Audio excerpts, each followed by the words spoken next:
It's an enormous pleasure for me to be here with this panel of people who are much more distinguished than I am.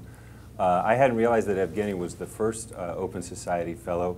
I met him when he was a fellow here, and I was immediately taken with his kind of liltingly, sometimes sarcastic, sometimes cynical, always extremely well-informed approach to issues of the web at a time, I guess, what was it, 3 years ago? Or when the relationship between the web and politics and communication was entirely one of enthusiasm and unbridled utopianism, and it was very, very nice to hear from Evgeny, and it was clear that he was going to take a somewhat different path, and boy has he. As you'll know from reading various attacks on him in the press recently. It's also great to be here with Ann. Ann Nelson was for years the executive director, if I remember correctly, of Committee to Protect Journalists. Before that, she was a correspondent in various dangerous places and won lots of prizes. She's been at Columbia for a number of years now at CIPA. You might also have read about her play, The Guys, which was set in the period after 9/11, and of course it's on a subject dear to me. Steve Walt, a very distinguished member of the International Relations Fraternity, sexist term, fraternity sorority, and at Princeton before that. When we were emailing just before this event, and I wanted to give everyone a chance to sort of suggest things that we could talk about, Steve made a point of saying that he wanted everybody to realize that despite the ways that Evgeny's book has been caricatured, it has a wide-ranging and subtle work. And Steve and his co-authoring with John Mearsheimer about the Israel lobby is as experienced as anyone really could be with having arguments caricatured. And so I thought that was very nice of you to reach out in that way. Turning to our star for the evening, this is just an amazing book, which, by the way, you might have noticed is in stacks out there and available for purchase. I can't actually do justice to it by summarizing it. Probably a number of you came because there's quite a bit about Søren Kierkegaard at one point in the book. But there's also some stuff about net activism and other subjects. And maybe we'll get to Kierkegaard in the Q&A, though it's a really nice passage. I wanted to start, though, with the part that isn't about Kierkegaard. It's just a line from the book, which I'm hoping Evgeny kind of explain and expand on. He writes that under the pressure of religious, nationalist, and cultural forces reignited by the internet, global politics is poised to become even more complex, contentious, and fragmented. I was wondering if you could maybe kind of expand on that point a little, and maybe I would add business and economic forces to that as well. Sure. Well, the main reason why I wrote this book was to provide some insight to policymakers as to what they should do about the web when they go about projects like promoting democracy. So to me, it was very interesting to go back and examine some of their assumptions about how the world would work when we all become digital, when everyone gets online, when everyone has blogs. And many of those assumptions predicted a kind of world where we're all moving towards a very homogeneous kind of political and social regime where we all practice democracy, where nationalism is the thing of the past. Nicholas Negroponte, in his famous book in 1995, I think 1996,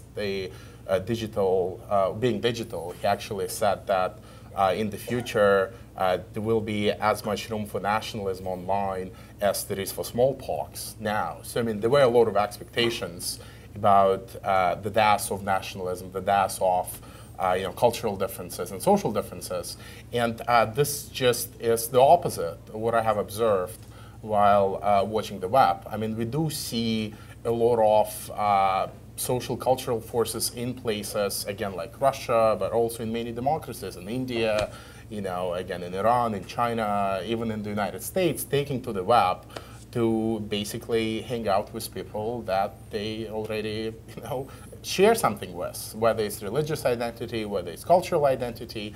And in many places, again, Russia here I think offers a good example, we will see a lot of tension between nations which are part, for example, of the Russian Federation. We do see a lot of nations in the Caucasus turning to the web to discover things about their nation that have been suppressed by the Soviet regime and now by the Kremlin for decades.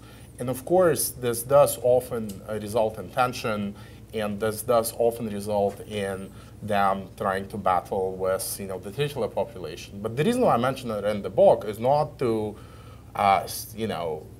take a stance, whether it's good or bad, but to point out that a lot of complications will emerge from the fact that so many people are getting online, which will probably make even the project of promoting democracy much harder than many people expect. So you have to factor in many additional factors and forces that I don't think policymakers have factored in up to this point in thinking about even the ramifications of promoting a concept like internet freedom.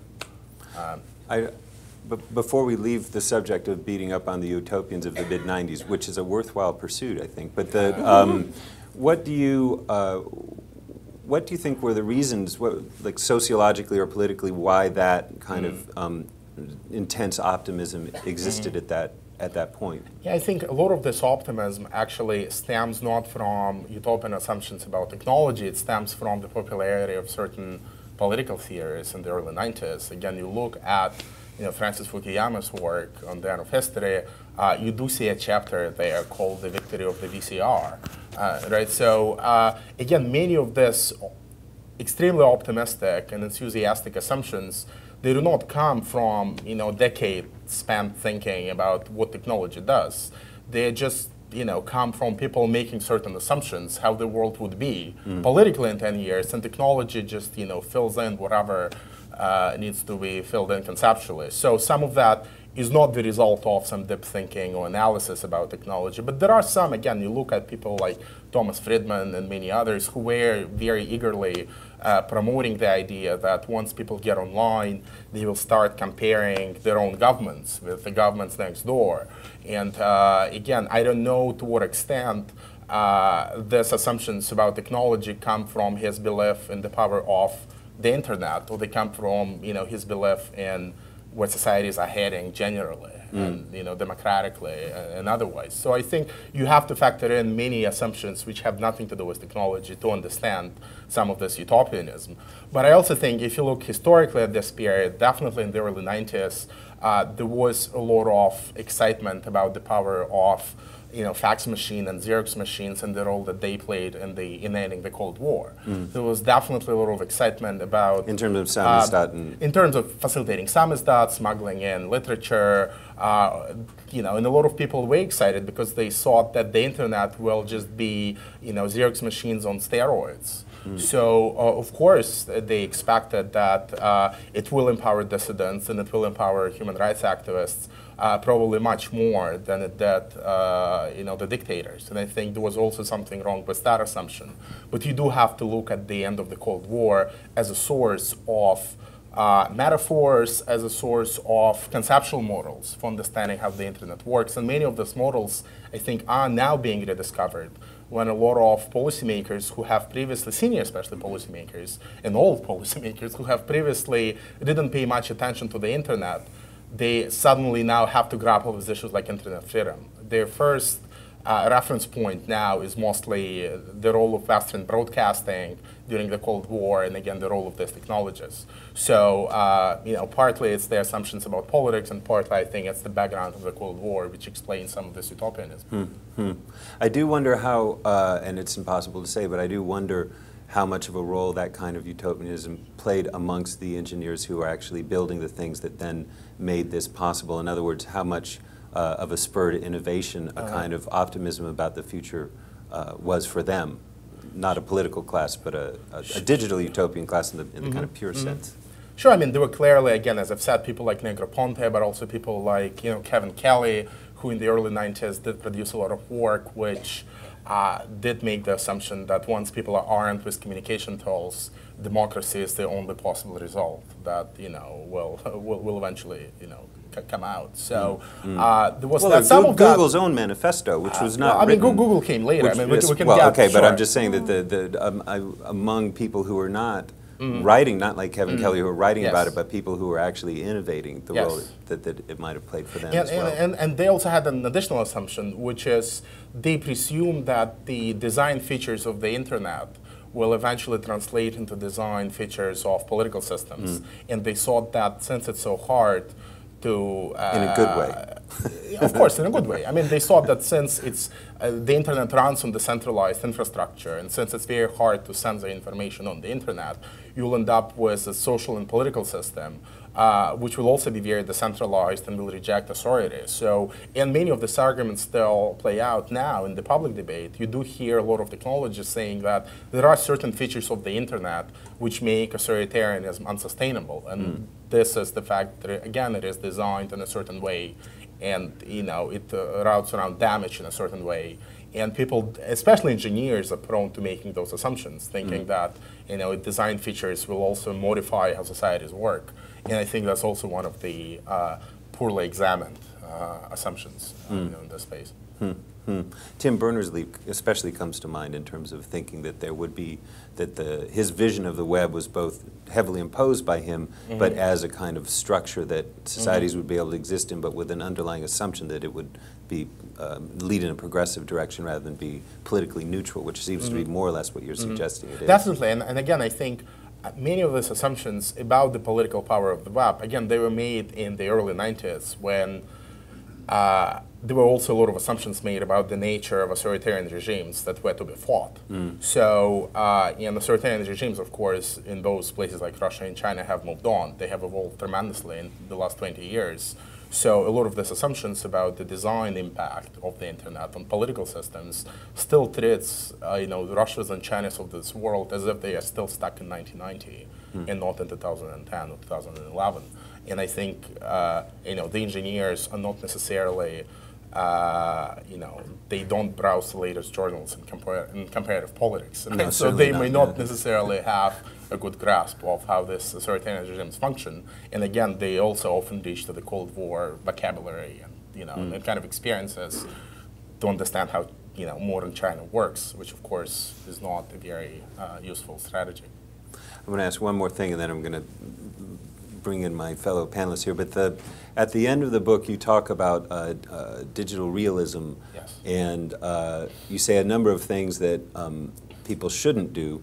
But in terms of the sort of positive prescriptions for what a digital realist would do in policy terms, it's, well, you leave it to be filled in by the next book. But what would you, can you fill in some of that now? Sure. Well, again, my task and the objective I set for myself in this book was to try to get the framework right, was to try to get the first principles right, on which policy that would involve the internet would be formulated.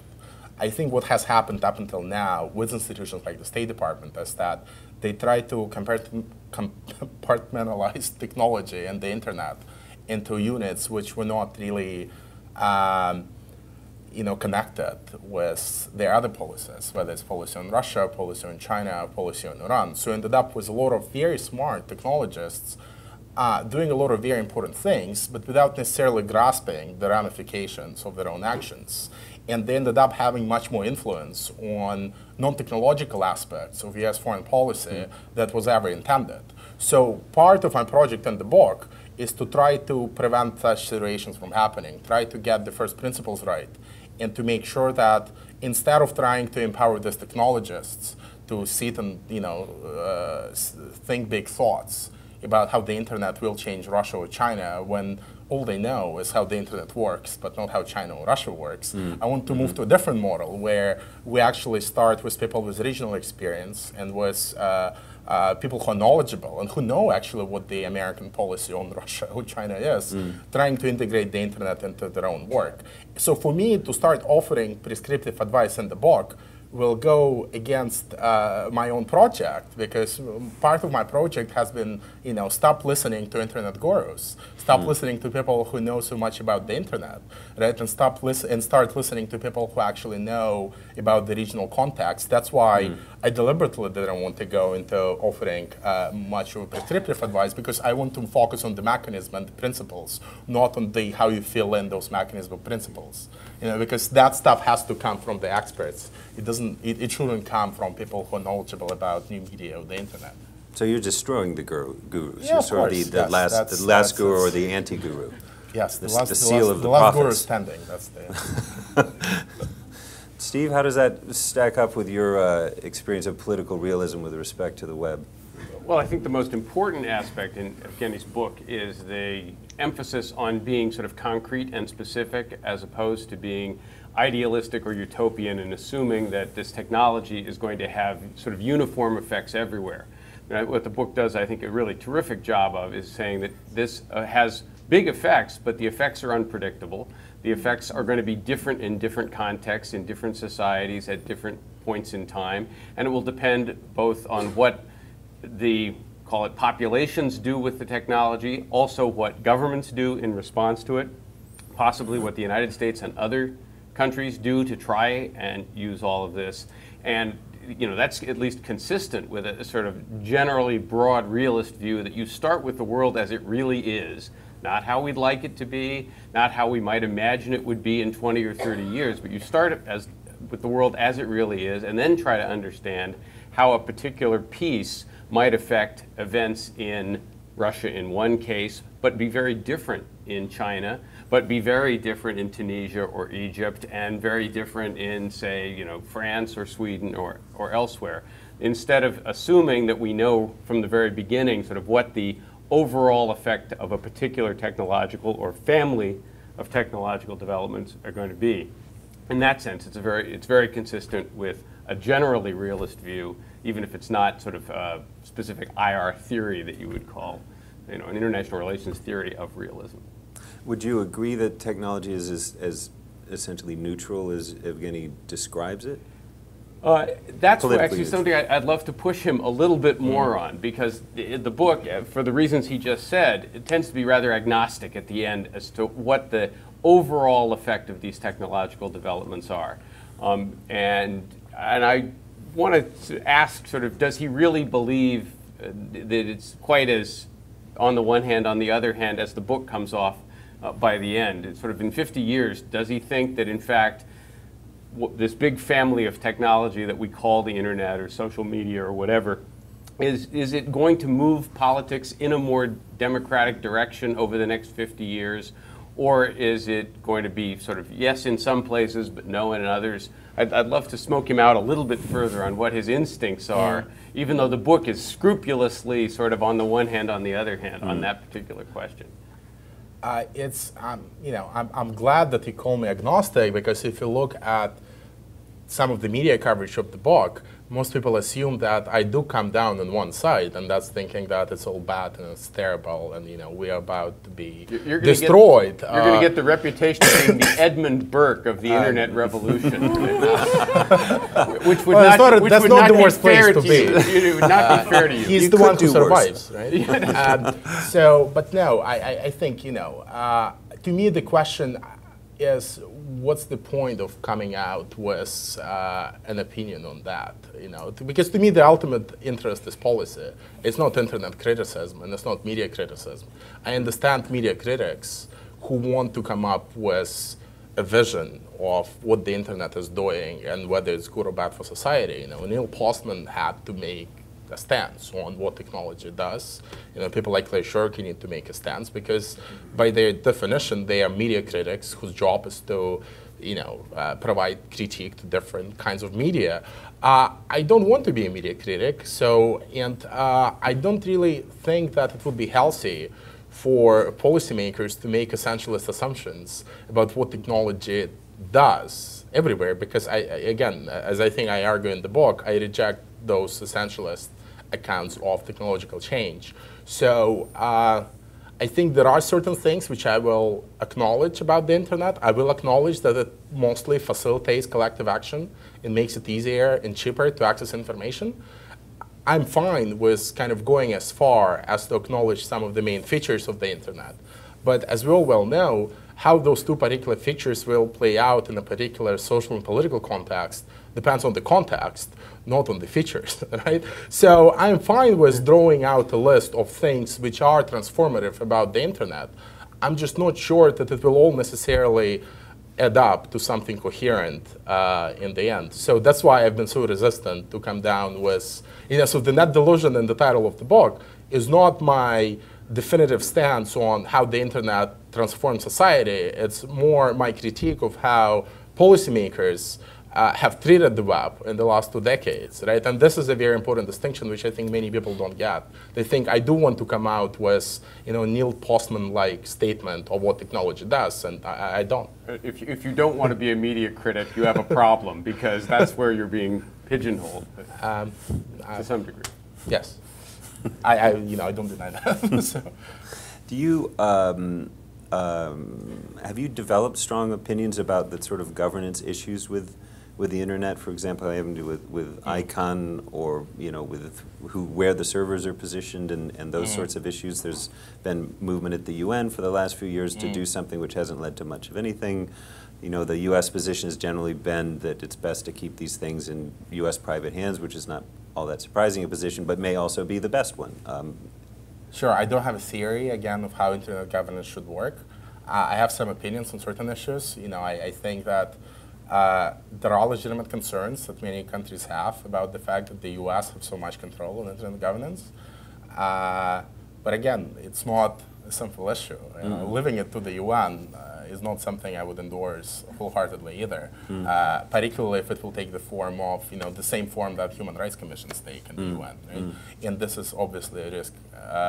I don't have a way to solve it, but again, to me, and again, I may be destroying my reputation here, but to me, it doesn't really matter what I think about those issues, right? Because I know that they will need to be resolved at some point, and the reason why I highlight some of them in the book is because they will definitely be factors that need to be considered when you talk about things like internet freedom, when you talk about how to use the internet to promote democracy, because they will shape perceptions of other countries towards the US. So I don't have a theory which will fix the internet, to fix the internet governance, and I don't think I could ever write a book where I would talk about democracy promotion and fixing internet governance, at the same time. But again, I deliberately want to make sure that those issues are considered. That's why I do talk about the fact that America as an actor in this space triggers certain attitudes and behaviors in other countries. And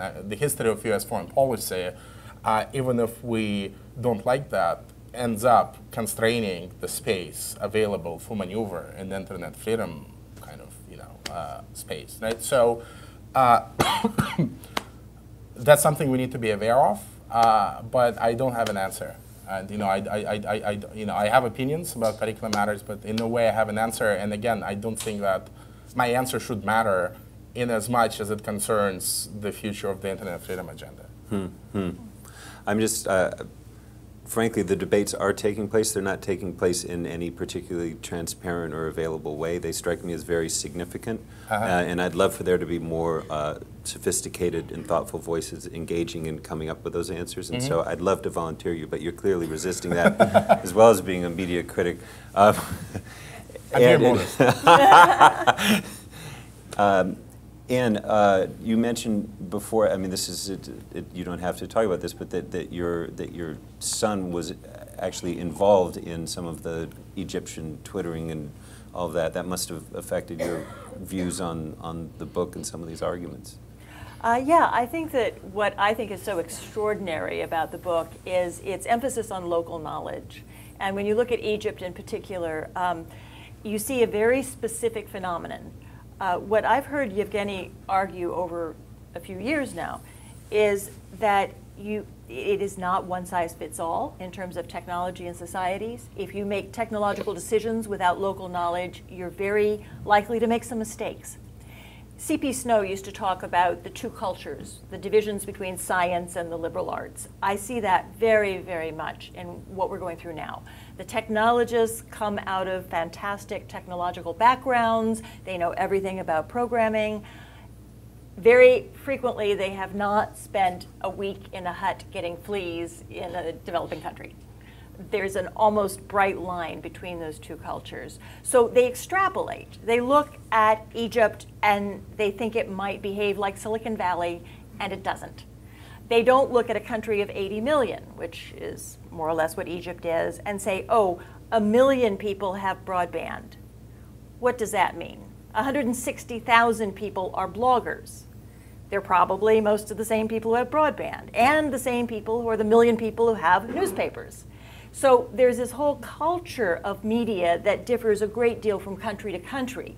And we will think that it represents a democratic, broad-based movement. We'll project all of our own hopes and desires onto it without thoroughly understanding the dynamics of that country. And in that way, we can just be wrong. We can come up with the wrong answers and, as Evgeny says, bad policies. Mm-hmm. So what I'd love to see is a lot more local knowledge, a lot more involvement of anthropology, of area studies, of people who come from that perspective, especially the knowledge of poor countries, which behave differently than rich countries in technology, among other things, and bring that together with the tech community and say, don't just go to the capital of the country and look at the main square and the people who have iPhones. They're not necessarily representative of the entire picture. And if you make them the icons of a political movement, you may come out the wrong end of this political process. You'll always be disappointed, at least. Well, the way I see technology is as a catalyst. Whatever's happening in a society, it can make it happen faster. In some societies, bad things are happening, and it can make bad things happen faster too. In some societies, good things. So in most societies, it's both. One of the most fascinating projects I've seen overall is in China. I just came back from Hong Kong, and the University of Hong Kong has this fascinating China media project that charts the blogosphere and the microblogs of China. And everything that we know about censorship in China and so on is largely correct. At the same time, the Chinese government has taken this huge initiative to build internet infrastructure into the poorest of the rural areas, where in many cases they're doubling the incomes of desperately poor farmers. And they're using online media to bring medicine and education to the desperately poor. Now, guess what? That's popular. And when we come from the West and we have this single prism, which is censorship, we have a hard time having a dialogue with the Chinese because some of them like having their incomes doubled. And I'm not sure we know how to have that conversation given our immediate lens. Mm-hmm. I'm not saying the censorship focus is wrong. I think it's important. I think it's proper. But it's not broad enough. Now, would it be useful to compare Tunisia and Egypt in that respect? Because Tunisia developed an internet practice that was in some ways encouraging it more, partly for the reasons that Anne describes, I mean, not exactly, but more or less for economic development, whereas Egypt's approach tended to be that the internet was just sort of the enemy of stability for the most part, on a political rather than economic grounds. Well, I mean, if you compare the two, I mean, they actually offered two complete, models of how governments can approach the internet. In Tunisia, they had one of the most sophisticated systems of internet control in the world. I mean, it was probably second only to China. I mean, they really had invested a lot of brain power into thinking through censorship and control issues. And by that, they also cultivated this very large network of cyber activists in Tunisia whose whole point was to defeat the censorship systems, and they bonded together, it formed, it created a human network. These people traveled abroad sometimes, they went to workshops, they became a very influential human network, which was very instrumental in publicizing what was happening in Tunisia during the protests to the outside world.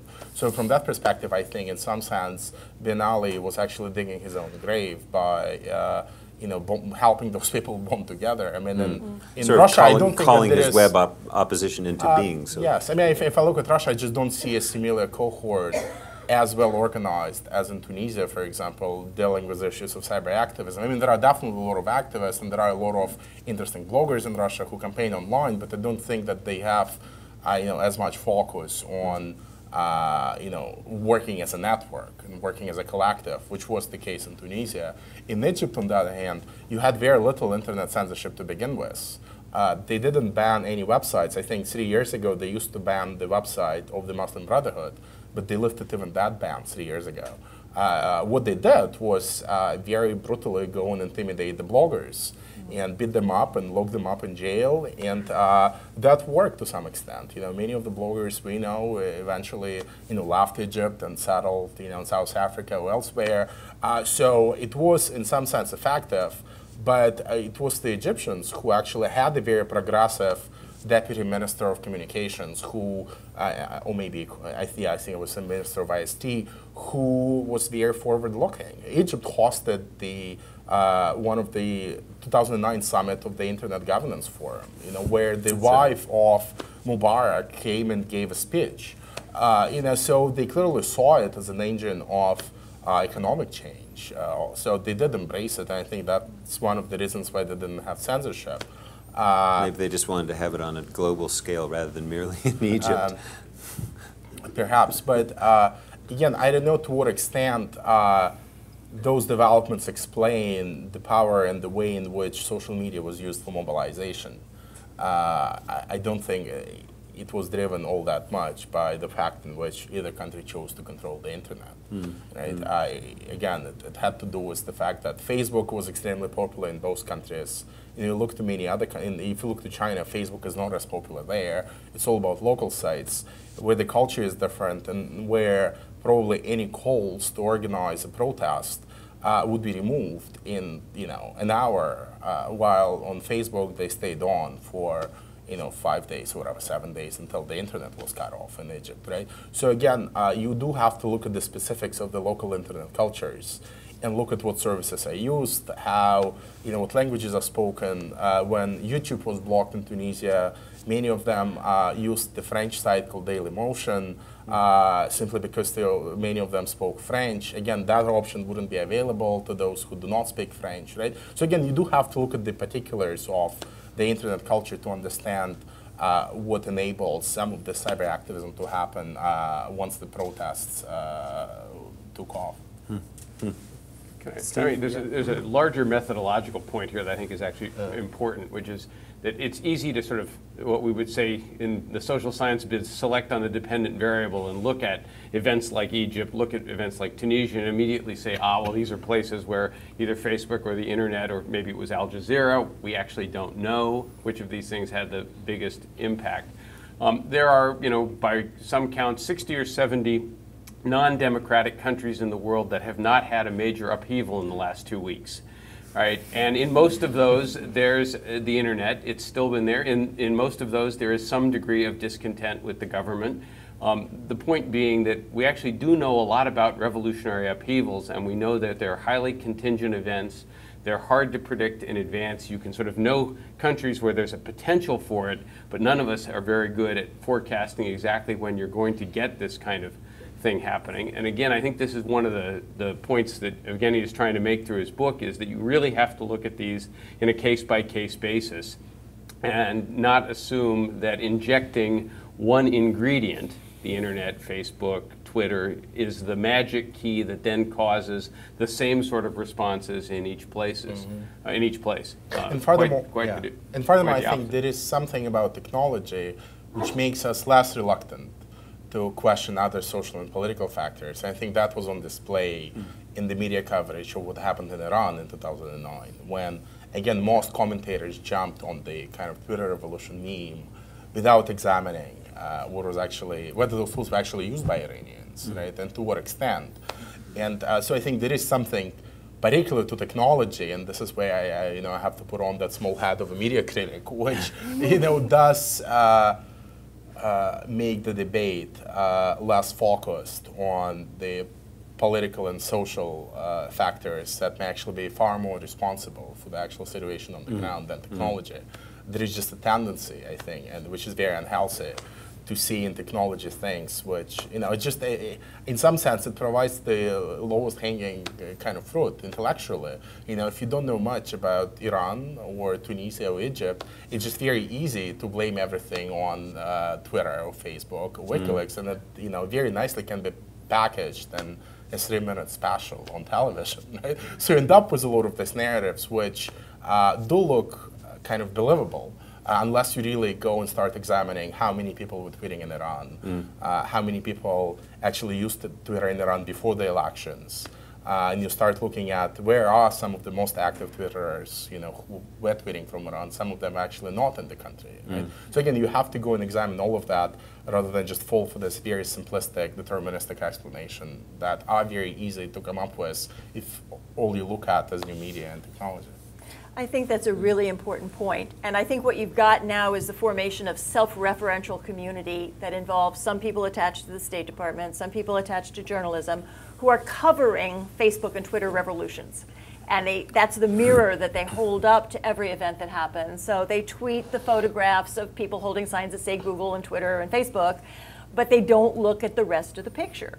If you wanted to really talk about Egypt, you'd need to talk about textile workers and trade unions, and you'd also need to talk about legacy media, because a lot of the most influential websites are the websites of newspapers, right? And they have real reporters, real editors. They put up content online that's generated in news organizations. And all of this becomes the bottom 90% of the iceberg that doesn't get discussed. So I think that's just a real mistake. And the thing that's most striking about the Egyptian case is not the amount of electrons that are flowing around. It's the fact that you had 100,000 people who were willing to go out at some considerable physical risk, totally disrupt their lives for an extended period of time. Right? And I mean, when the internet was off. Even when the internet is off. In fact, the numbers go up when the internet gets turned off. So and that's, again, not something you can understand by knowing a lot about the technology. You would have to know a lot about the degree of social networking that was independent, whether it was labor organizations, possibly the Muslim Brotherhood, which does eventually decide it's going to support a movement that it did not begin. There's a lot of politics and a lot of social mobilization going on independent of all the electronic media, even though that may have had some impact in helping people coordinate their activities. Well, I would say, as a member of the legacy media, I would also just add to that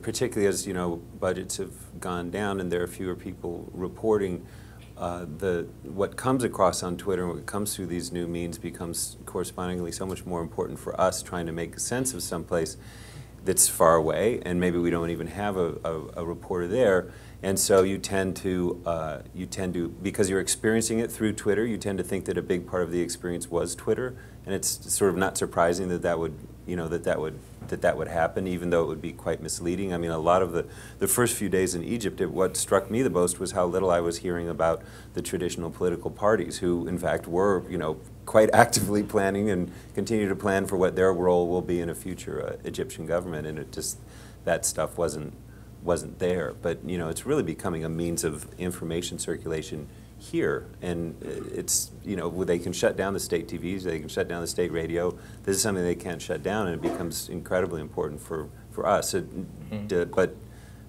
distractingly and misleadingly important.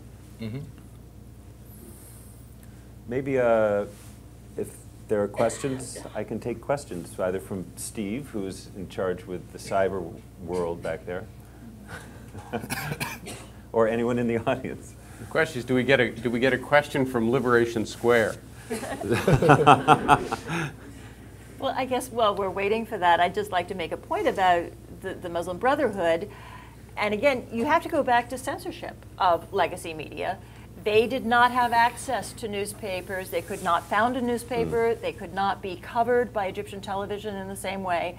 They went to the internet a couple of years ago, were closed down, and they fragmented their sites out to candidates and connected that to internet radio. So I would say that ideally, in a democracy, you want all legitimate parties and and political interest to have access to a common agora or media space.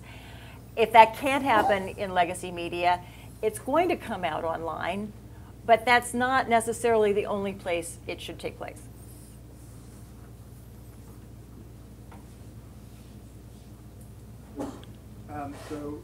Anybody with a question should line up behind this microphone, which is our only microphone here.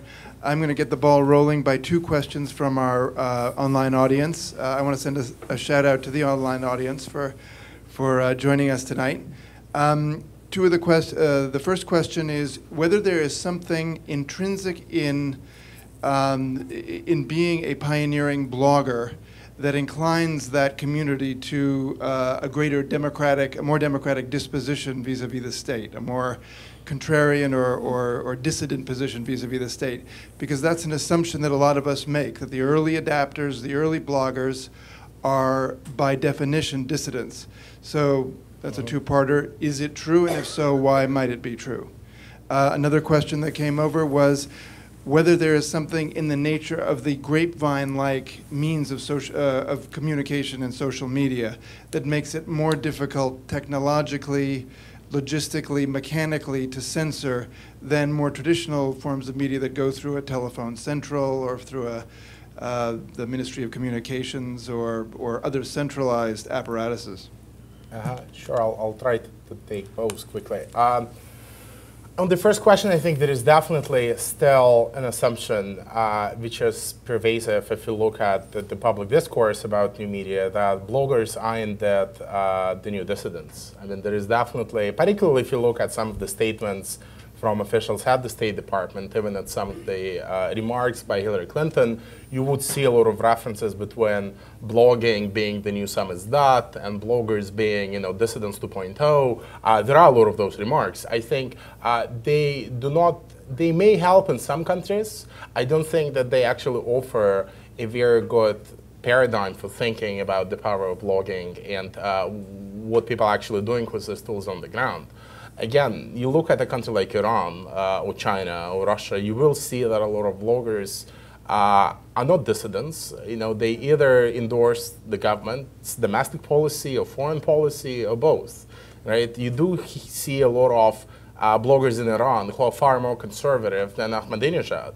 And again, if you start with this framework of bloggers as dissidents, they probably do dissent in some sense from the government's mainstream position, but they do not necessarily have the kind of democratic, pro-Western, secular views that we often expect them to have. And I think one of the reasons why it happens is because, again, it brings us back to the question of legacy media, because a lot of journalists on the ground are the ones who produce these stories about bloggers in Iran or Egypt or China or Russia. And very often, bloggers who hate the West and hate democracy are not the ones who enjoy talking to BBC and CNN, or the New York Times for that matter. So we end up mostly with accounts of bloggers who are oppressed by the government and who are, fighting against, for, secular democracy, pro-Western democracy, which is not very representative. And some of that happens not just because, Muslim Brotherhood bloggers do not want to talk to the Western media. Often they just don't speak English, right? There is a very basic problem right there. So I think there is definitely something wrong often with the kind of coverage that bloggers get as a sort of social movement and a social force. With regards to the second question, I don't think that anything about the way the internet works makes it harder than other forms of communication to control. Again, put enough money on the table and you'll find enough entrepreneurs who'll build the right tools to control and suppress anything on the internet. As we have discovered with much of the Chinese censorship and internet control apparatus facilitated by American firms who build those tools, often to be used in domestic context, and then instead of being used in American libraries, they're being used in Chinese universities to ban access to certain websites. So if anything, if you look at the evolution of social media over the last decade, I would argue that it may actually make it easier to block access to certain sites in a much more smarter and strategic fashion, because you can actually factor in everything you know about the user and what they want to access, right? So you can factor in who your friends are, what you have read previously. Again, a lot of this information we self-disclose voluntarily because it makes our life online easier. There are real benefits to sharing, your location, what you have read, or who your friends are on many sites. Now you go to a site like Yelp, to a site like Pandora, and if you log in with your Facebook account, you will see the kind of restaurants your Facebook friends have liked and the kind of music that your friends have liked on Pandora. And again, all of this is great, but it's a model which can very easily be used for the complete opposite. Instead of showing you the pages you may enjoy because you have certain friends, you'll be prevented from seeing the same very pages because of who your friends are, what you have read in the past. So I think there is actually something which makes such customization easier online than it ever was with analog media. I mean, there are also many benefits, technologies like Tor. I mean, there are ways in which you can stay anonymous if you want to. But I think the logic on which the internet runs today is all about disclosing who you are, who you do, and what you want to accomplish. It's not about necessarily, using Tor to, you can't use Tor to stay anonymous on Facebook, because the whole point of Facebook is not to be anonymous, it's to be social, right? That's why it's called social media, not anti-social media, right? So again, I think there is a limit as to what some of these tools can accomplish. I don't know if others want to. Yeah, I would just throw in a couple of very quick thoughts about this. I think some of these technologies do make it harder for governments in many circumstances to control a narrative or control public perceptions. I think if you see what YouTube can do with videos that go viral, whether it's an American helicopter that's doing something in Iraq, or it's a demonstration that's taking place in some part of the West Bank or whatever, that then goes viral. It's harder for governments, I think, to shape a narrative. But to argue that the blogosphere, or for that matter, cable news, favors the left or the right, I think is quite wrong. If you look at the sort of top-rated websites, blogging websites in the United States, they are not overwhelmingly on one side or the other. There are plenty of, National Review Online, Breitbart's various enterprises, just like Fox News, which of course reflects the politics of the United States as not being heavily to one side or the other. But the idea that the blogosphere is necessarily progressive, necessarily left-wing, I think just doesn't stand up to empirical scrutiny. And there's another point of Evgeny's book that we haven't really discussed, which is the amusing ourselves to death aspect. And I remember the aha moment when he was saying, most people in other countries are not sitting there downloading Human Rights Watch reports. Shouldn't say that here. I'm sorry. They're looking at cat videos. And if we're lucky. If we're lucky. And as I travel, all I can say is my experience says he's right. And so, in a way, rather than this narrative that we think about with, good and evil and justice and so on, we've got this amusing ourselves to death narrative where people may be spending more time on trivial matter and less time with the real questions that would define what we'd like to think of as civil society. And the book is very powerful in making this argument. And I wrote a book called Red Orchestra that came out last year that talked about Goebbels' theory of media in Nazi Germany. People think it was about Leni Riefenstahl and Nazi propaganda. What he really was about was light musical comedy and entertainment to distract the Germans from what the government was doing. And so when you look at the internet and its power of not only distraction but addiction, I think this is a dimension that every society needs to think about a lot more.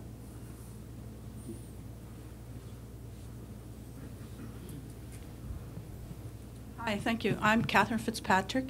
I had a comment and a question. I think if you look at Russia and you just look at the way the tools have empowered authoritarians and the FSB and the nationalists and so on, that's an incomplete picture because it's a struggle and it's not over yet. I mean, you still have things like the Article 31 movement and Memorial Society and so on, live journals using the very same internet, and you have sort of a new third culture, which is the kind of bar camp geek culture, the Facebook devs in Russia and so on, that aren't going to protest the war in Chechnya, but they're not going to be like soccer fans either. So it's a struggle and it's diverse. My question for Evgeny goes right to the issue of U.S. foreign policy, given the uses and misuses of this technology. You've been a very sharp critic of the 21st century statecraft sort of because I don't know what it is. Nonsense that's been espoused, so I say you would say. And you've also, if I've understood you correctly, have been very critical of U.S. aid to bloggers abroad, thinking that it's maybe the kiss of death, or that it bumbles, it does things like the haystack mistakes, you know? So my question really is, do you think we can have a foreign policy, especially given what we see in Egypt now, where we back the wrong horse all this time? Can we have a policy that does support the internet and its circumvention technologies and its bloggers in other countries as part of our foreign policy, whether in Egypt or in Belarus? Or should we stay out of the business altogether? Okay. Thank you. On the question of Russia, on the comment about Russia, I think you're absolutely right. I mean, we do need to look at what NGOs are doing with new media, at what activists are doing with new media. Again, as I've tried to articulate today, the point of my book is not to offer a comprehensive take on what the internet is doing to the world. Again, I'm not trying to balance one column with another and say it's all bad or it's all good. I'm only trying to point out certain things which I think have not yet been recognized by many people in Washington who do set foreign policy. And I think all of them have recognized that activists and NGOs are using new media. I mean, that story has been told by hundreds of people before me, right? So all I'm trying to do is to offer some kind of corrective to the dominant narrative. I'm not denying that new media has been used and can be used for promoting democracy and for promoting democratic values. So, I mean, I take your point, but in no way did I mean to reject kind of all the good things that are happening. With regards to U.S. foreign policy, I think I don't subscribe to the view that people like Sami Ben-Garbia have, and I don't think why you think that I actually think. Well, that's kind of complex. I don't know why you would attribute his views to me. I do think that there are ways in which the U.S. can be a legitimate force of support and of assistance to bloggers. And in Egypt, actually, the U.S. has been offering support to bloggers, and they have been training bloggers through USAID on the ground. I've actually been myself to some of those workshops in Cairo at American University, and I think some of them probably paid off. What I do not want the U.S. to do is to have a number of technologists or geeks shaping foreign policy without necessarily realizing the consequences and ramifications of actions that to them seem purely technological. Because, again, I do think that certain people in the State Department have been empowered in ways that their bosses haven't realized. And they haven't realized what the consequences of that would be. So all I'm really saying is that we do need to bring back the foreign policy dimension to many of those debates. In some countries, that support will be useful. In some countries, it will not be useful. Again, you have to, I think, to factor in all of this regional and historical and foreign policy complexities, which, as far as I can judge by looking at 2 years of 21st century statecraft talk, and 1 year of internet freedom talk, have not been recognized and are all factored in any of those decisions. So I do think that the US should not give up on trying to use the internet for promoting democracy. Whether I would label it internet freedom agenda, I don't know. I probably wouldn't. Again, you don't have to reject the project of trying to promote democracy in the Middle East to criticize George Bush's freedom agenda, right? I think we shouldn't feel restrained to criticize the internet freedom agenda just because it may somehow make us seem as if we oppose the whole project. I don't oppose the project. I do think that there are certain noble ideas in trying to use the internet to open up many of these countries. It's just that the way in which it has been put together, I think, has been clumsy, and it will probably backfire on many occasions. So all I want to do is just to have a more sound, realistic, and kind of context, sensitive context, which approach which has been missing. I don't know if it sounds too general, but I think I'll sound too offensive if I go into too many details. Well, I also worry about the practitioners. You know, in Egypt, for example, most bloggers are males between the ages of 20 and 30, logically. And after the 2008 protests, a lot of them were arrested. And they had been encouraged by this international community to take a stand, and that's admirable. A lot of them were put in prison, and some of them were treated with extreme brutality. Some of them are still in prison. And I really worry that here in the West, we're encouraging this foment of often admirable activity, but then not really stepping up to the plate and defending their rights once the crackdowns happen. And there's an excellent report that just came out from SEMA in Washington about the internet in the Middle East that makes this point. I feel that if we're going to be part of this international agenda, the agenda to protect human rights should be very much part of it. One of the sort of things that keeps coming up in different forms is the question of anonymity as well. And I can remember in earlier web days when like the cartoon said, no one on the internet knows you're a dog, and that was such a deep part of the attraction of it. And I think it was a deep part of the attraction for a lot of people who were working on it. That it was this place where you could become somebody else. And the story of the last kind of 7 or 8 years has been the with different forces, commercial forces, I would say more powerfully than political or state forces, wanting to be able to identify who you are, and that you have to be a single person in order to have a single credit card number or a single position within your political society. The government in Vietnam is using Trojans to track people and their web accounts, to look at dissident sites. I think now if you had to redo that cartoon now, you would probably have to put, accept NSA. Because again, I think we do have to understand, I think that's something that we haven't touched upon yet, we do have to understand the connection between the domestic policy and the domestic developments when it comes to internet freedom or internet control in the foreign policy developments. Again, if you look at what the United States has been trying to do in the foreign policy context, it has all been about promoting internet freedom. Telling China that they should not go and harass their own internet companies and force them to delete stuff off their servers and delete posts of dissidents. Right. And then you enter WikiLeaks and you have Joe Lieberman going and saying exactly the same thing to Amazon and asking them to basically take the same act that he would probably criticize were it to happen in China. And of all people, Lieberman actually is on the Senate Internet Freedom Caucus, right? So he is kind of representing, the face of internet freedom in the U.S. And I think there are a lot of questions like this about what's happening domestically in America that make a lot of people abroad extremely, if not skeptical, then at least hypocritical. They do think that the U.S. is hypocritical. So, they are not extremely, they don't trust. Let's put it that way. They don't trust the internet freedom agenda of the United States, in part because they don't think it's sincere. Because again, they look at what's happening domestically here with the head of FBI touring Silicon Valley companies, trying to convince them that they need to build secret backdoors into their software to make it easier to monitor what their clients are saying online. You look at a lot of other developments in the realm of intellectual property online. The U.S. has not been the strongest supporter of internet freedom. And that's what I think concerns so many people, because they think, again, it's double standards.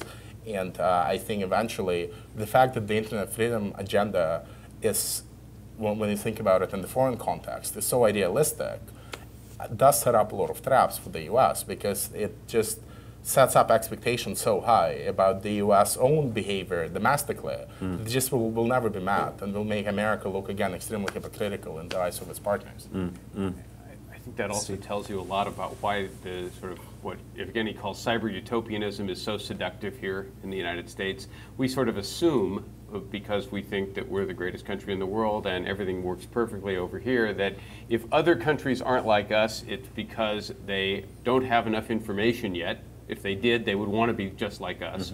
Or because somebody is repressing them, and if we can find a way to knock those walls down, then they will become just like us.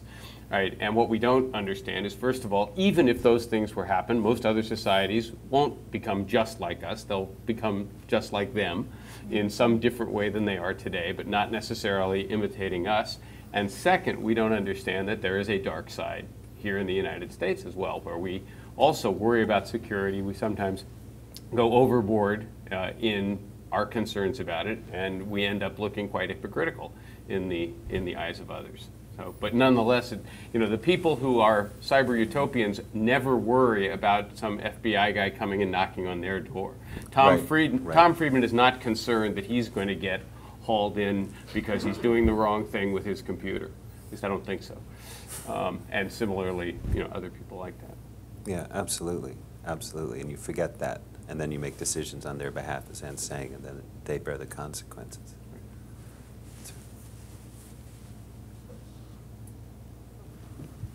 Hello, my name is Jeffrey Devaney. I just have a question for anybody on the panel. It was mentioned earlier that over the past couple weeks, now some of these 70 other countries that could have had a revolt haven't. Could the technologies that we're discussing now be, they could be used by these repressive regimes? Could their use of these technologies, social media technologies, could they be attributed in some sense into why some of these other countries haven't experienced the same type of revolutions you've seen in Tunisia or Egypt, or even to the level of protesting you saw in Yemen?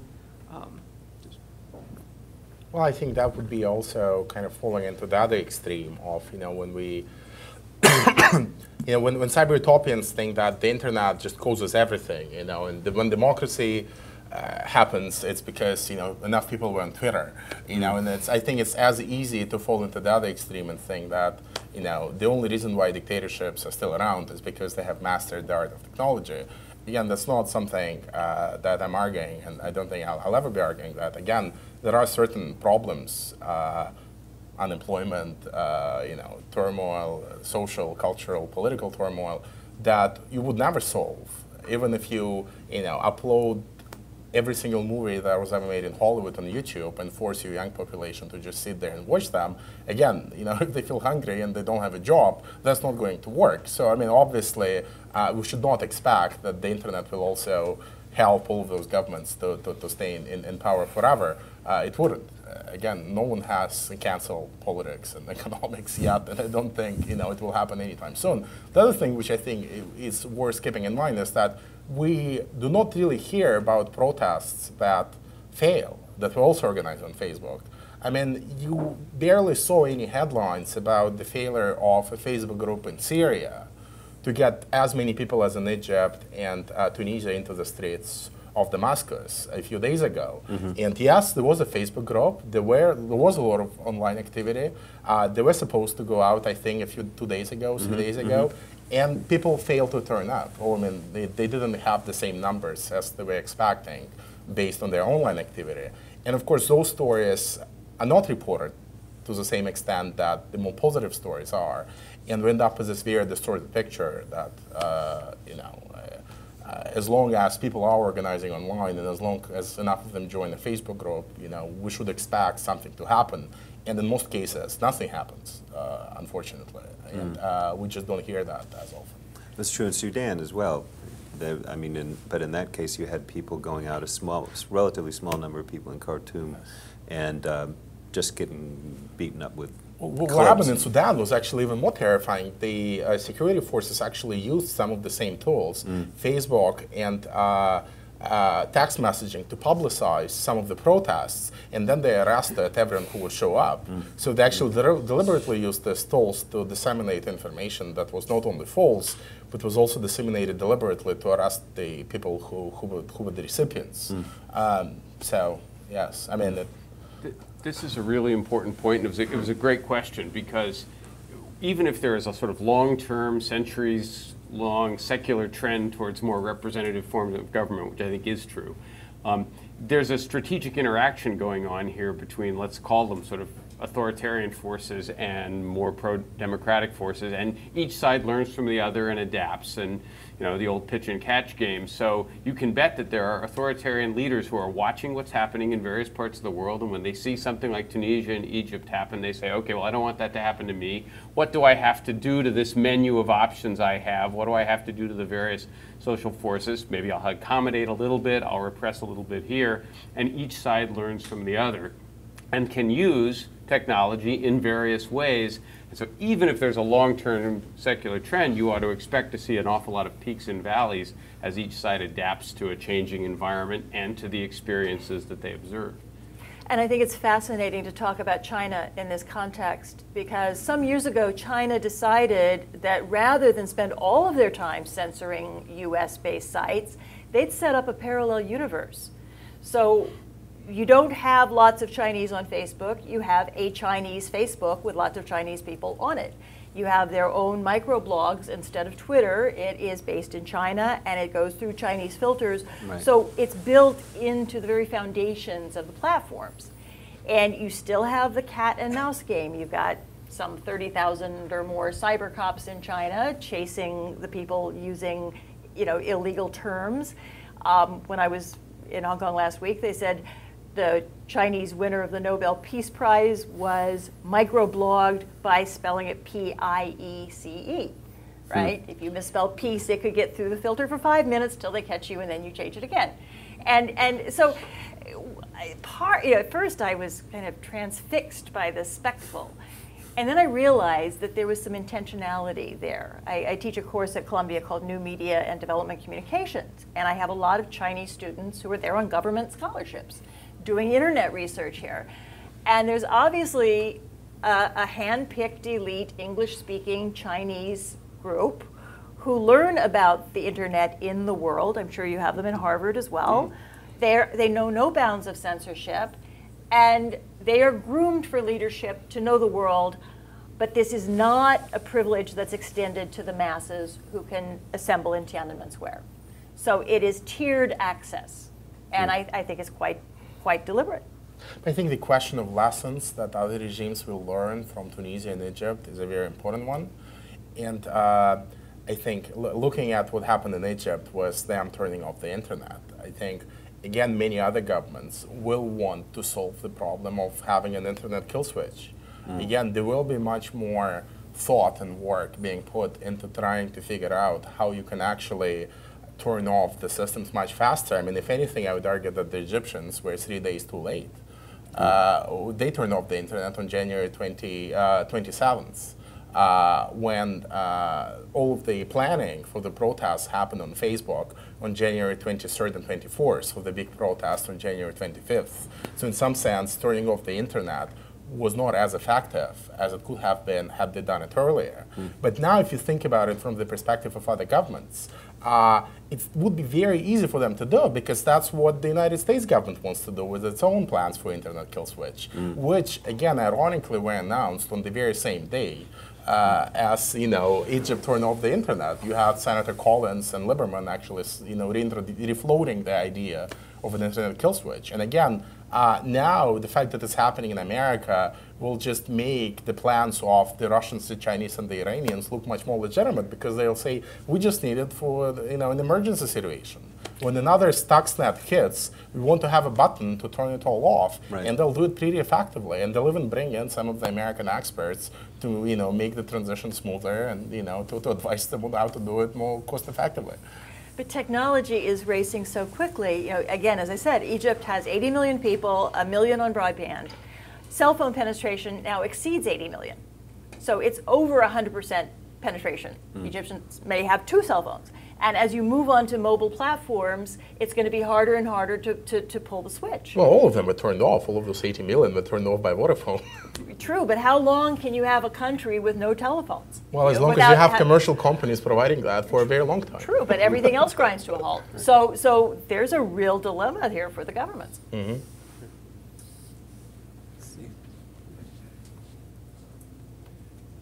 We have two questions from the Twitter feed, which is #AskOpenSociety. That's #AskOpenSociety. One following on from the conversation just concluded was, what do we know about how successful the Egyptian government's efforts to shut down social media were, And what does that tell us about the power dynamic of the internet? Question 2 is a counterintuitive one. It asks whether cyber-utopian kind of Panglossian assumptions on the part of governments and activists might arise from technophobic instincts rather than the opposite. Well, on the first question, I think the Egyptians were not particularly picky. They just turned off the entire thing, right? They did not shut down access to Facebook or to Twitter, right? They deliberately turned off the entire network, which I think probably was as sure a way as it gets to spread this, to stop the spread of information. Tunisians, on the other hand, were trying to block particular websites, again, Facebook, Dailymotion, YouTube, Twitter, not very successfully.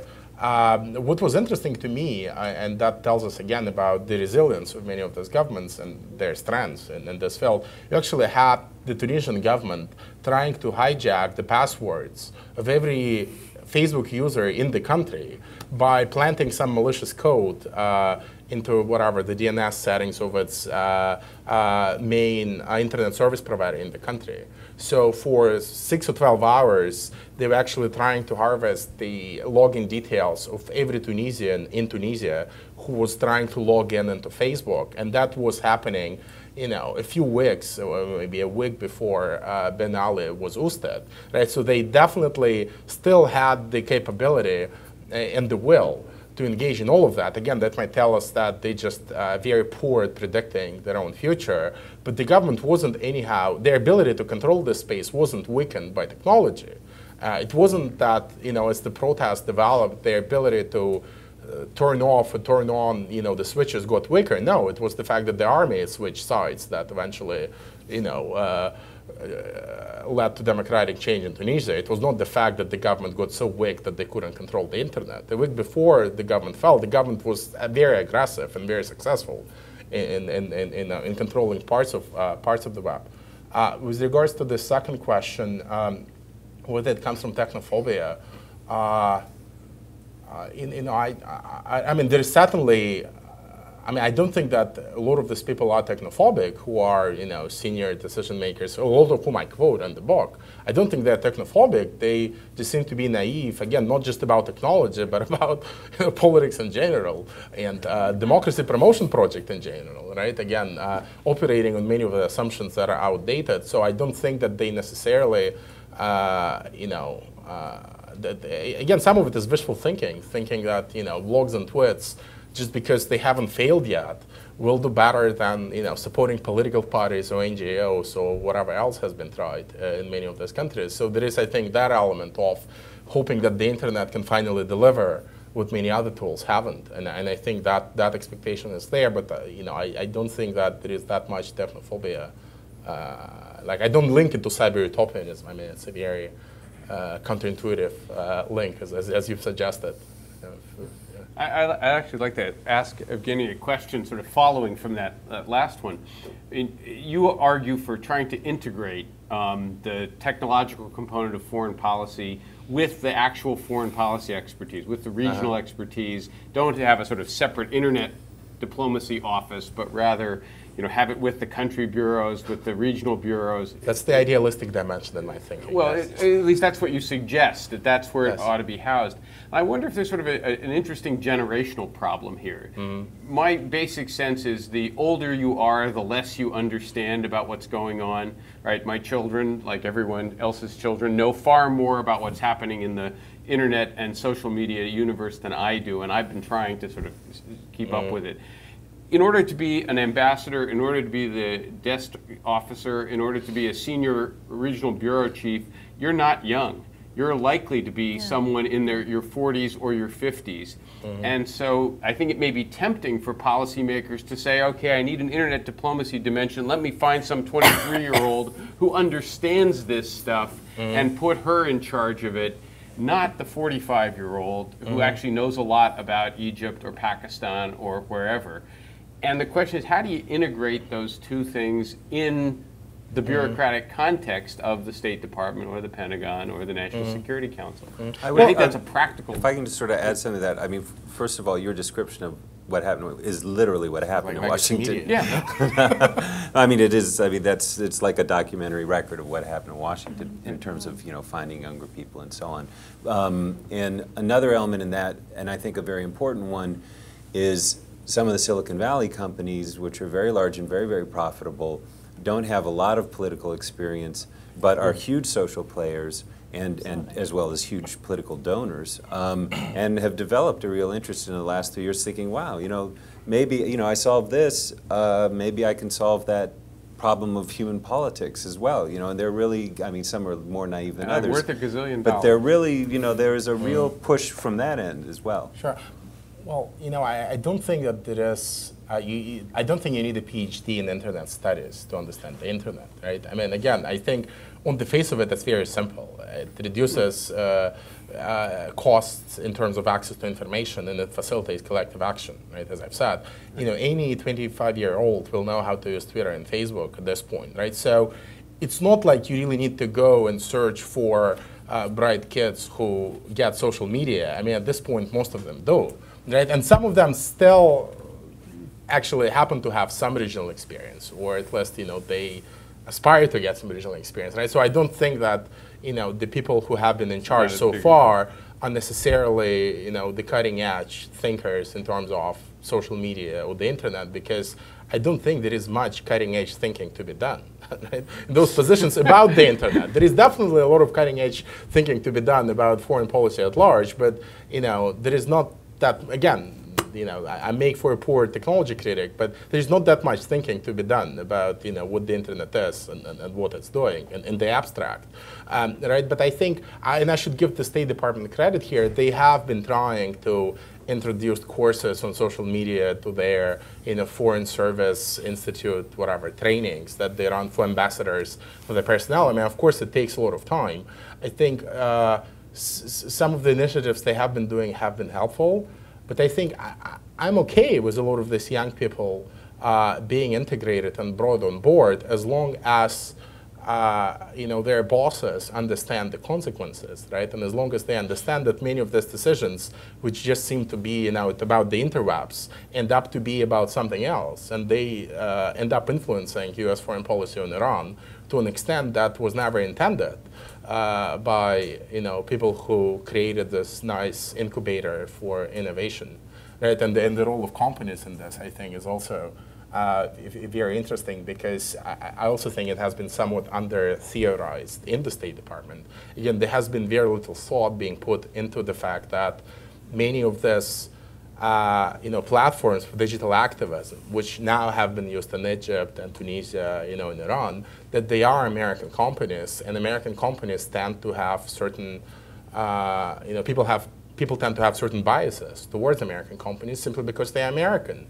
And those biases do not disappear. They probably get even worse when the CEOs of these companies get too close to some of the same people who run the social media business at the State Department, right? So again, I think it's not a dead end, but there has to be a realization that probably we don't want to present Twitter and Facebook as digital equivalents of Radio Free Europe, right? In part because they aren't, and they have their own commercial agendas, and in part because it will probably result in many of those governments taking countermeasures against those companies, which will again hurt the American capacity to use those platforms to promote democratic values. We will end up with the Chinese situation, where all of these companies will be replaced by local domestic services, which will be far easier for the government to control, simply because they are domestic and they're run by the locals, and it's just much easier to pressure them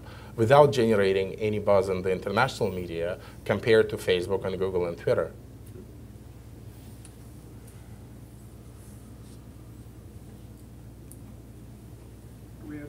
Tweeted question: would you say that if unquestioned, modern media could create a new imperialism? And then I'd like to follow up with a question of my own, which is, Evgeny, one of the central premises in your book is that the most vexing social problems are generally impervious to quick technological fixes. And the reason for that is that they touch on questions of power, who holds power, how power is exercised, how power is challenged, in other words, politics. Put simply, you say that the medium isn't the message is the message. So the question I have, and maybe I'll direct this at Ann Nelson, is media studies obsolete in the era of Morozov? Even though he's not a media studies person. Not at all. Media studies really needs upgrading to at least 2.0 and probably 3.0. And I would love to see more universities really take these subjects on in a serious way and an interdisciplinary way. My foundation friends use the term silo a lot. And I'm afraid in universities it reaches fatal proportions where you have computer science, you have international affairs, you're not allowed to sit at the same table because I don't know why. But social media is so powerful and so dynamic that we need everybody at the table. It reaches into every area of life. And what I see as the biggest issue is the one of triage. I see us moving as a culture from books to blogs to tweets, where everything becomes more compressed, and people pretend that each platform carries the same information. Short bits carry less and different information than others. It's faster. So for sports scores and stock prices and so on, tweets are fantastic. If you're looking at issues like corruption in the Iraqi regime or who will fill the leadership vacuum in Egypt, you need legacy media, you need academia, you need long form, and you can't substitute one for the other. And so I think that when people get very exuberant about social media, they lose sight of that. We need more investment in these studies. We need more investment in the legacy media that produces a lot of the content that is recycled online. So that's my opinion. On the question of imperialism, I don't see it as a particularly troublesome problem. You can argue that the whole project of trying to promote democracy is imperialistic to begin with, so the entire enterprise needs to be scrutinized much closer. I mean, I'm not in that camp.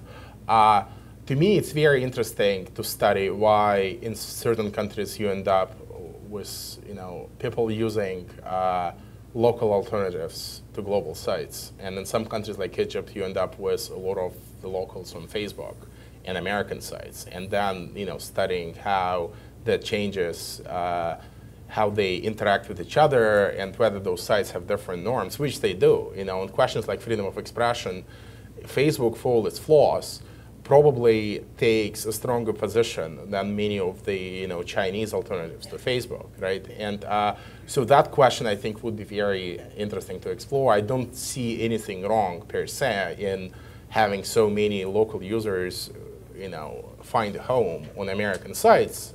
In part because for all the subtle imperialism that those websites might be promoting, they just end up with a much more,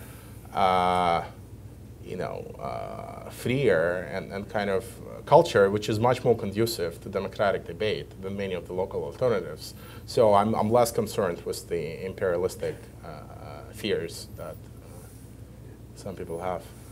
Now that we've gotten onto imperialism, I'm back on my home ground. No, I think that in a sense, the danger that one might worry about has already been refuted by history. If there was going to be a country that was going to be able to establish some kind of neo-imperialistic control of the world, using among its various tools, its influence in the internet world, its position as a content provider, its technological sophistication, it would have been the United States of America, which is, I think, again, part of why you got some of that cyber utopianism back in the 90s when everyone thought the United States was the 800-pound gorilla that could do nothing wrong. And I think what we've seen over the last 20 years is the steady erosion of that vision of American power not disappearing by any means, but by being constrained in a whole variety of different ways in a whole variety of different places. And just to take the most vivid recent event, no one is viewing, or at least not very many people, are viewing what's happened in Egypt as a sign of of the further assertion of American power. It's this revolt, uprising, whatever, is seen as a threat, in fact, to the Pax Americana that's been in the Middle East for 30 or 40 or 50 years. We don't know how it's going to turn out, but it seems to me it suggests that to the extent that new media or the internet played some role in this, and we still don't know how big its contribution was, it's not an assertion of control from Washington. It's, if anything, Washington now trying to stick the cork back in the bottle as politely as it can, so that it doesn't have to deal with a set of unruly countries that might threaten some of its other concerns in the region.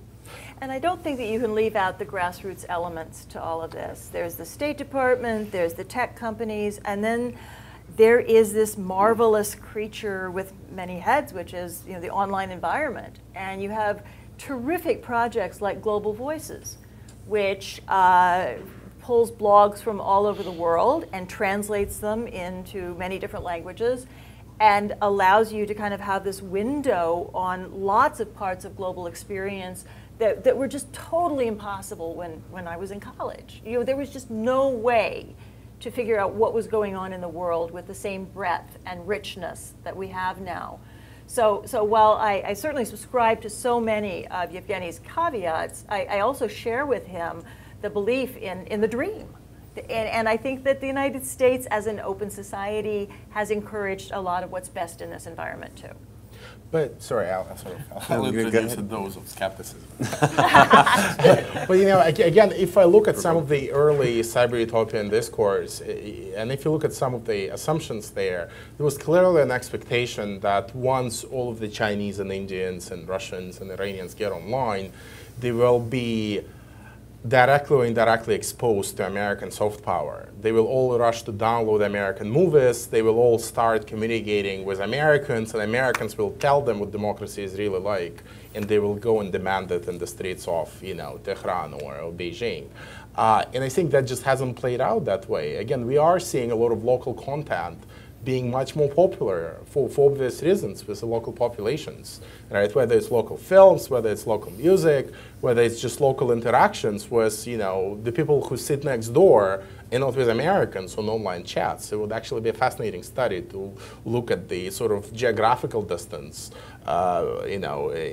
between people who chat online in some of these countries. I bet that most of them are chatting to people who are just sitting next door and not on another continent, right? So in some sense, I think there was a lot of assumptions that, yes, it will help to spread American ideals and American power through these platforms, and I just don't think it has worked out that way. Again, as a lot of local content has been digitized, we have seen a lot of people turn actually to more nationalistic content rather than sort of cosmopolitan statements or even Global Voices, which I fear is mostly read by people in America. I think Americans need to listen to the world more, and it's helped us do that. Sure, but again, it's kind of, Americans reading Global Voices, not Global Voices per se, would be a much more appropriate title, right? Early days. Do we have time for another question? I think we're good. All right. Well, I have to say, I think the promise of the Open Society Fellows Program has been met. Listening to you talk about early internet reminded me of some ways in which, and I hope I won't offend anybody, but that the kind of NGO world frequently thinks that all free expression leads to people all saying what the NGO people want them to say in the first place, and the Open Society Institute has really kind of been counter to that, and you're a wonderful example. So it's a sincere, somewhat multi-edged compliment, both to you and to the Institute. Thank you, Steve. This was fantastic. Thank you. Thank you, Scott. And thanks to our distinguished panel, Stephen, Walt, Ann Nelson, Evgeny Morozov, and our moderator, Scott Malcomson, and to our audience here and online. Thank you so much. Thank you.